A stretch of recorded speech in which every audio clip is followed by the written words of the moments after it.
दोस्तों हमारे बिजनेस में अलग अलग तरह की फिक्स असेट्स होती हैं, जैसे machinery, computers, office building, office furniture, office car, और इन सारी असेट्स की वैल्यू समय के साथ धीरे धीरे कम होती है और इस कमी को ही अकाउंट्स के पॉइंट ऑफ व्यू से डेप्रिसिएशन कहा जाता है। तो आज के वीडियो में हम एक्सेल के माध्यम से डेप्रिसिएशन को कैलकुलेट करना सीखने वाले हैं।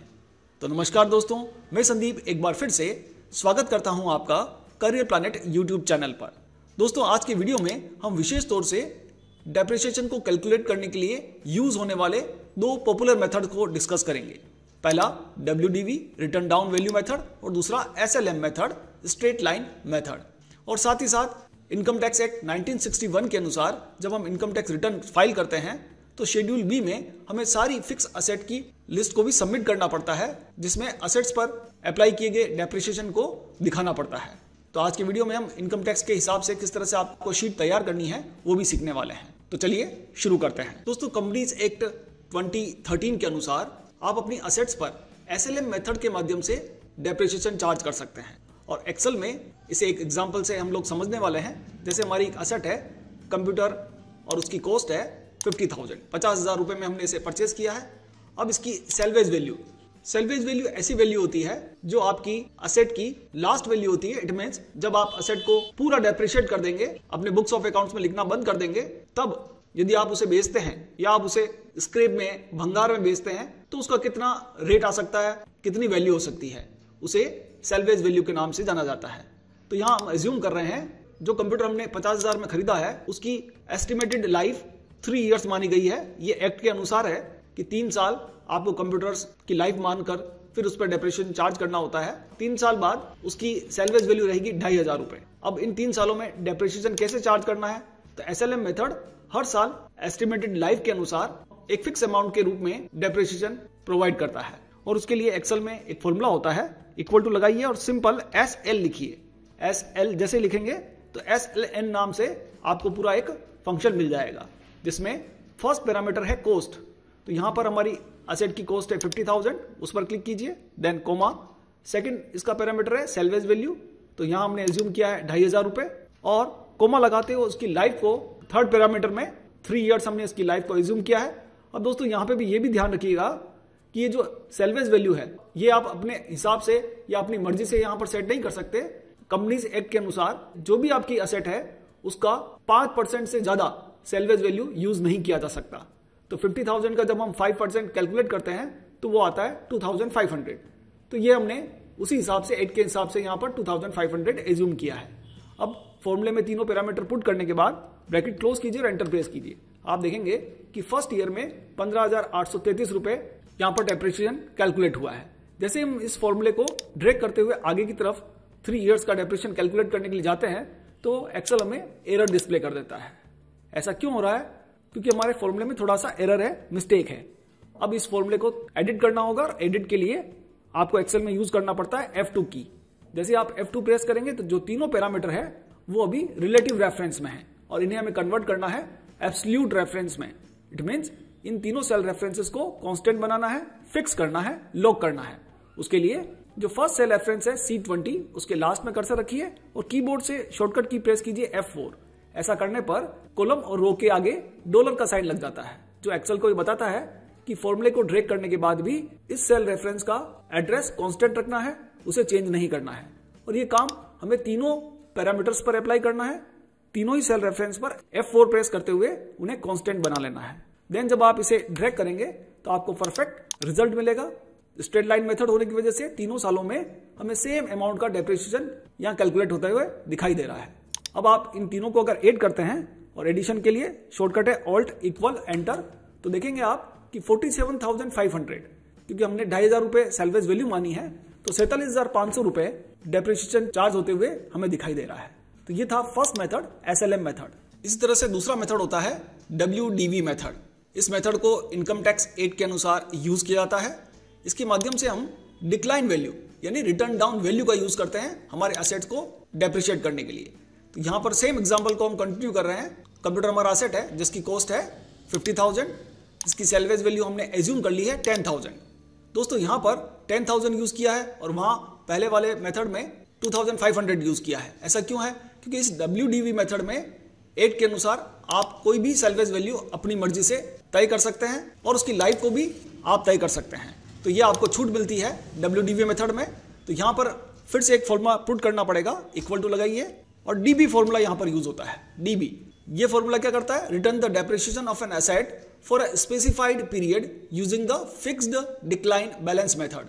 जैसे आप ब्रैकेट ऑन करते हुए फर्स्ट पैरामीटर देखेंगे तो यहाँ पर है कोस्ट, तो हमारी कोस्ट वाला सेल रेफरेंस उस पर क्लिक कर दीजिए। देन कोमा, सेल्वेज है 10,000, फिर कोमा, लाइफ एज्यूम की है हमने 5 ईयर्स, फिर कोमा। अब दो पैरामीटर हमें मिलते हैं, एक पीरियड और दूसरा मंथ। पीरियड का मतलब यहाँ पर ईयर से है। अगर आप फर्स्ट ईयर का निकाल रहे हैं तो 1 लिख दीजिए, सेकंड ईयर के लिए 2 लिख दीजिए, थर्ड ईयर के लिए 3 लिख दीजिए। और अगर आप उसके साथ मंथ यूज करना चाहते हैं, जैसे 1.5 ईयर्स का आपको निकालना है, 1.5 साल का निकालना है, 2.5 साल का निकालना है, 1 साल और 3 महीने का निकालना है, तो उसके लिए कोमा लगाते हुए साथ में मंथ का यूज कर सकते हैं। जैसे 1 साल और 5 महीने के लिए निकालना है तो 1,5 लिख दीजिए, 1 साल और 8 महीने के लिए निकालना है तो 1,8 लिख दीजिए। अभी हम पूरा ईयर के लिए इसको कैलकुलेट करना चाहते हैं, इसलिए 1 लिखकर मैंने एंटर प्रेस किया। तो आप देखेंगे 13,750 रुपीज फर्स्ट ईयर का डेप्रिसिएशन WDV मेथड से हमें मिलता है। लेकिन जब इस फॉर्मूले को फिर से हम ड्रैग करेंगे तो यहाँ क्या हो रहा है, फिर से एरर आ रहा है। अभी मैंने बताया इस एरर को ठीक करने के लिए F2 प्रेस कीजिए। F2 में जितने भी ये पैरामीटर्स है सबको आपको एब्सोल्यूट में कन्वर्ट करना पड़ेगा और उसके लिए सेल रेफरेंस के लास्ट में खड़े रहते हुए कीबोर्ड से शॉर्टकट की यूज कीजिए F4। सारे पैरामीटर्स पर आपको F4 प्रेस करना है, लेकिन लास्ट पैरामीटर छोड़ देना है। लास्ट कांस्टेंट वैल्यू है जो ईयर को रिप्रेजेंट कर रही है। अब जैसे आप एंटर प्रेस करेंगे और फिर से इसे ड्रैग करेंगे तो आप देखेंगे कि सेम वैल्यू आपको दिखाई दे रही है, जबकि ये रिटर्न डाउन वैल्यू मेथड है। डिक्लाइन होते हुए हमें वैल्यू मिलनी चाहिए डेप्रिसिएशन की। अब ये तो वैसे ही हो गया है जैसे हमने अभी इस मेथड में देखा था, SLM में सेम वैल्यू का डेप्रिसिएशन मिल रहा था। दोस्तों इसमें ऐसा क्यों हो रहा है, तो इसके लिए भी आपको थोड़ा सा अपने फॉर्मूले में चेंज करना पड़ेगा। जो यहाँ पर 1 लिखा हुआ है, सारे फॉर्मूले में एक्सेल ने उसी 1 का यूज किया है। अब सेकंड ईयर के लिए तो यहाँ 2 होना चाहिए, थर्ड ईयर के लिए यहाँ 3 होना चाहिए, पर ऐसी बहुत सारी एसेट्स होंगी जो केवल 5 ईयर नहीं 10 ईयर 20 ईयर्स भी हो सकती हैं। तो उस कंडीशन में अगर आप मैनुअली ईयर्स को टाइप करेंगे तो काफी टाइम कंज्यूमिंग जॉब होगा। उसके लिए आप सिंपल सा 1 को हटा दीजिए और 1 की जगह पर जो ईयर वाला सेल रेफरेंस है उस पर क्लिक कर दीजिए। लेकिन इसे F4 से कांस्टेंट नहीं करना है, इसे ऐसे ही रहने देना, देन फिर एंटर करना है। और अब आप जब इसे ड्रैग करेंगे तो आपको फॉर्मूले के साथ साथ एक्यूरेट डिक्लाइन होता हुआ डेप्रिसिएशन दिखाई देगा। और इसका एडिशन करने पर अल्टर इक्वल एंटर आपको 39,984.79 मिल रहा है, जो कि हमारी असेट की वैल्यू 50,000 थी और सेल्वेज वैल्यू 10,000 थी। तो करीब करीब 40,000 के आसपास डेप्रिसिएशन चार्ज होता हुआ दिखाई दे रहा है। तो दोस्तों इन 2 मेथड से आप डेप्रिसिएशन कैलकुलेट कर सकते हैं। आइए अब देखते हैं इनकम टैक्स एक्ट के अकॉर्डिंग शेड्यूल बी में फिक्स असेट की डेप्रिसिएशन शीट कैसे तैयार करनी है। तो दोस्तों यहाँ पर मैं ये मानकर चल रहा हूँ कि आपको एक्सेल में फॉर्मेटिंग करना अच्छी तरह से आता है। जैसे हमने यहाँ पर ऊपर की तरफ अपनी फर्म का नाम लिखा है, नीचे schedule B fix asset as on 31 March 2024 लिखा है। अब एक टेबल बनानी है। इस टेबल में जिस भी आप अकाउंटिंग सॉफ्टवेयर का यूज कर रहे हैं, चाहे वो टेली हो या कोई और सॉफ्टवेयर हो, उसमें से बैलेंस शीट में जाते हुए असेट्स की एक लिस्ट होगी, उस लिस्ट को एक्सेल में टाइप कर लीजिए और साथ में 1 अप्रैल को आपकी असेट का ओपनिंग बैलेंस क्या था, WDV एज ऑन 1 अप्रैल, उसे भी यहाँ पर टाइप कर दीजिए। देन फिर इस टेबल की हेडिंग को तैयार कीजिए, serial number, name of assets, rate of depreciation, WDV as on 1 April, और एक हेडिंग बनेगी addition during the year before 30 सितंबर और आफ्टर 30 सितंबर। जैसा कि आपको पता है इनकम टैक्स एक्ट में डेप्रिसिएशन चार्ज करते समय आपको 180 डेज का रूल ध्यान रखना है। कोई भी ऐसी एसेट है जिसे आपने 180 दिन से ज्यादा यूज किया है तो उसके ऊपर पूरे साल भर का डेप्रिसिएशन चार्ज होगा, और कोई भी ऐसी एसेट है जिसे आपने 180 दिन से कम यूज किया है उस पर हाफ ईयर का डेप्रिसिएशन ही चार्ज होगा। और उसके लिए जो डेट है वो 30 सितंबर है। आपने 30 सितंबर से पहले या 30 सितंबर के बाद में उस पर्टिकुलर असेट में कोई एडिशन किया है, उसे परचेज किया है या उसे सेल किया है, तो उसके लिए अलग से कॉलम्स में वैल्यू पुट करनी होगी। लास्ट में इन सब का total means opening balance, addition during the year, इन तीनों को ऐड करते हुए सेल्स को लेस करना है और उसका फाइनल बैलेंस निकालना है, जिसे हम बोलेंगे ग्रॉस ब्लॉक। और उसके बाद डेप्रिसिएशन कैलकुलेट होगा और WDV as on 31 March, final depreciation के बाद हमारी एसेट की क्या वैल्यू रहने वाली है वो लास्ट कॉलम में कैलकुलेट करना है। तो यहाँ पर जो फॉर्मूला डेप्रिसिएशन के लिए यूज होने वाला है उसे आप ध्यान से समझिएगा। फर्स्ट ग्रॉस ब्लॉक है, उसके लिए आप opening balance, addition during the year, इन तीनों सेल्स को ऐड करेंगे और सेल्स को लेस करते हुए यहाँ ग्रॉस ब्लॉक कैलकुलेट करेंगे।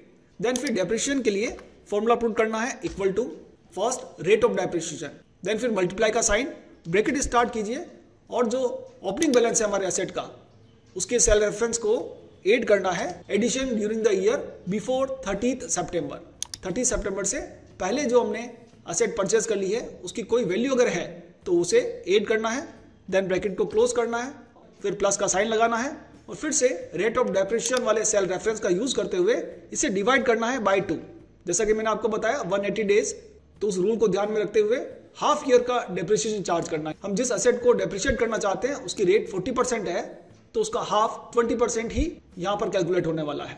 तो मैंने क्या किया, C8 जो कि हमारा है rate of depreciation divide by 2 और इसे मल्टीप्लाई करना है addition during the year after 30 सितंबर। देन जैसे ही आप एंटर प्रेस करेंगे तो यहाँ देख पा रहे हैं 16,600 कैलकुलेट होता हुआ आपको डेप्रिसिएशन दिखाई दे रहा है। यदि आपके पास बिफोर और आफ्टर में कोई फिगर नहीं है तो सीधे सीधे 40,000 का 40% 16,000 कैलकुलेट होते हुए दिखाई दे रहा है।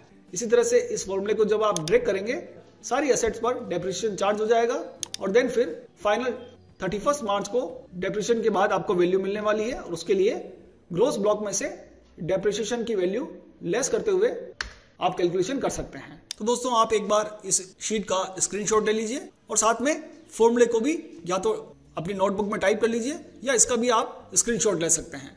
और जब आप इसको प्रैक्टिस में लाएंगे या इसकी प्रैक्टिस करेंगे तो ये काम बहुत ही आसानी से आप कर पाएंगे। तो आज के वीडियो में हमने डेप्रिसिएशन को चार्ज करने के लिए दो जो फॉर्मूले हैं WDV मेथड और SLM मेथड उनको डिस्कस किया और साथ साथ में इनकम टैक्स एक्ट के अनुसार जो हमें डेप्रिसिएशन की शीट तैयार करनी है वो कैसे तैयार करनी है उसे लर्न किया। यदि आज का हमारा ये वीडियो आपको उपयोगी लगा हो, ज्ञानवर्धक लगा हो, पसंद आया हो तो आप इसे जरूर लाइक करें, अपने दोस्तों के साथ शेयर करें। आज के वीडियो में इतना ही, मिलते हैं अगले वीडियो में। तब तक के लिए खुश रहिए, सीखते रहिए, सिखाते रहिए। वीडियो देखने के लिए आपका बहुत बहुत धन्यवाद।